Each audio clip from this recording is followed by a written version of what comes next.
What if we could test different approaches to society through complete isolation? What would happen if we dropped 3 groups of people onto 3 separate islands and let evolution play out? Now, I know what you're thinking. This is just a way of saying, let's kill all the women or all the men. But before you start writing angry comments, this is actually a thought experiment in sustainable society. It's an apolitical exploration of how societies work. So hear me out. Okay, class, listen up. Welcome to the greatest social experiment ever conducted by man, the 3 Islands Experiment. Act 1. 3 islands, 1 question. 3 identical islands exist in a perfect world. Each island is perfectly flat, same size, same fertile land, same climate, same everything. On each island are 3 separate communities of 1,000 people, 1,000 men, 1,000 women. These communities are the same age demographic, skill set, background, intelligence, everything. They have the same tools, the same technology, the same amount of food and water stored, the same initial supplies, the same knowledge of the world, and they're started with the same governing structures and rules. So they're exactly the same except for one key difference: who they have or don't have. Island A has only men. Island B has only women. Island C has men and women, 500 of each. Everything else about the islands and their inhabitants are the same. So the question is, how do these societies develop long-term? How many generations can each survive? In other words, this tests one variable: the importance of having access to the full range of human intellect. All 3 islands have equal starting conditions. There's no pre-existing advantage to any population. We're not ceding any starting benefits to anyone. Everyone begins with the same opportunity to succeed. And again, we stress that this is a thought experiment. This isn't a statement about which group is better. It's a demonstration about social sustainability. This tests what happens when you completely isolate different groups of people based on a single variable. So let's explore what happens on each island. Act 2, Generation 1, the Golden Age. At first, every island flourishes because every island has a unique set of strengths. Island A excels at building infrastructure, strong in resource extraction, engineering and defense, creating efficient systems and technology, high productivity, high innovation.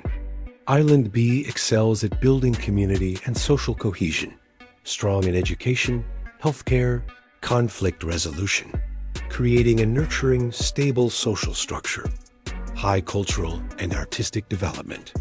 Island C, having both men and women, combines these strengths, maybe a bit less specialized, but also more balanced, also where more natural social dynamics tend to emerge. By default, families begin forming. Children are born, raised and educated by 2 parents, 1 of each sex. Now here's the key insight.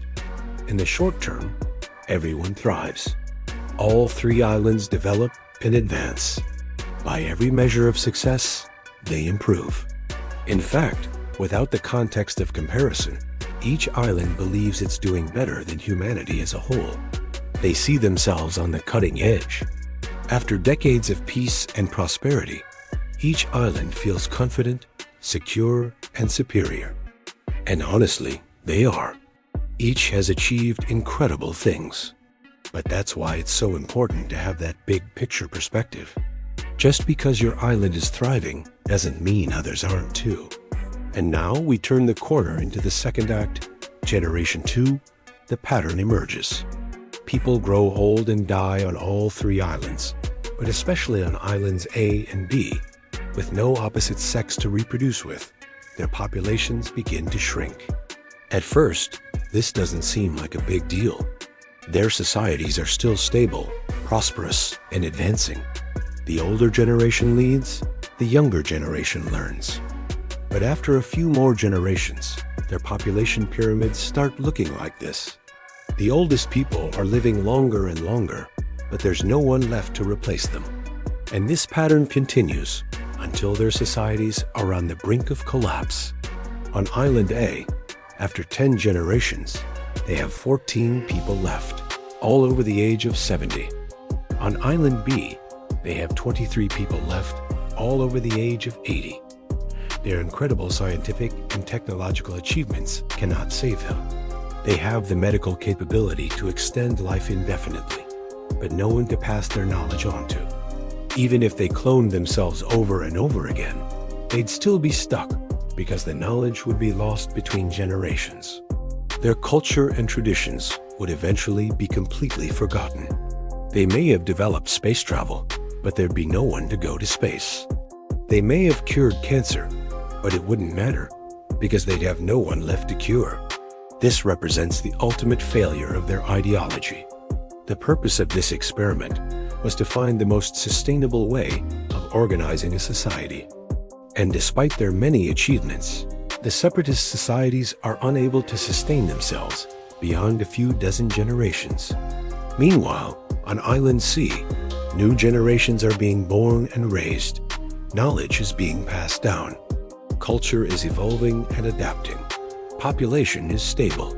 They face all the normal generational challenges, but they maintain continuity. They have no idea what happened to Islands A and B because there's no record left. Their ancestors either moved away or disappeared. But they do notice something strange.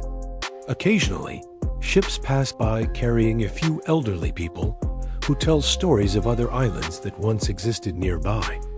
One inhabited by elderly men, the other by elderly women, and how both of them had impressive technologies and advanced ideas. But the visitors always add, sadly, they don't exist anymore. It's time for Act 3, Generation 3, The Choice. On Islands A and B, the people realize they have 3 options. Option 1, accept the demographic reality and face extinction. Option 2, try to convince Island C to share their young people. Or Option 3, attempt to build a raft and sail out to sea to find another island. Those who chose Option 1 are the realists. They understand that their society isn't sustainable in its current form. They realize that they need to change their approach, or they'll disappear entirely. Those who chose Option 2 send ambassadors to Island C, offering to share their technologies and knowledge in exchange for a few young people. Those who chose Option 3 don't care about anyone else. They believe Island C is part of the problem, that their presence is a threat to the purity of their society. They want nothing to do with the people of Island C. Before we move on, give us a like, and if you like our experiment, consider subscribing. Now back to the video. Act 4, the Darwin Award moment. Those who chose to leave Island C discover they have no paddling or sailing experience. They break their rafts and drown at sea. Those who chose Option 2 find that their offers are refused. Island C has no reason to jeopardize its own sustainability for the sake of Islands A or B+. They're suspicious. Why do the people of Islands A and B want to come over? What do they want? At this point, something interesting happens on Islands A and B. The people who chose to leave or join Island C have died. The only people left are those who chose ideological purity over survival. Ironically, those who rejected realism or pragmatism are now the only realists left. They're facing the harsh math. They're down to their last few members, and no one is coming to save them. Island A goes first, and Island B both become the islands of death. Act 5, the final generation. A few people from Island C pass by and see what's happened. They learn about the experiment and collect the story of Islands A and B to pass down to their descendants. Act 6, Legacy or Extinction. When the final members of Islands A and B die, the people of Island C are able to take over the abandoned settlements and claim the technologies and ideas developed by the previous inhabitants. They integrate the best ideas of both genders and both approaches and become stronger for it. In their town square, they erect a monument dedicated to the people of Islands A and B, a reminder of the choice they made between legacy and ideology. On Island C, the monument reads, "Here lie the ideologies that chose purity over posterity." Epilogue. This experiment demonstrates the key concept from Darwin Awards. If you voluntarily select yourself out of existence, you lose. Let's recap the key insights. First, even though each island flourished in the short term, in the long term, only one was sustainable.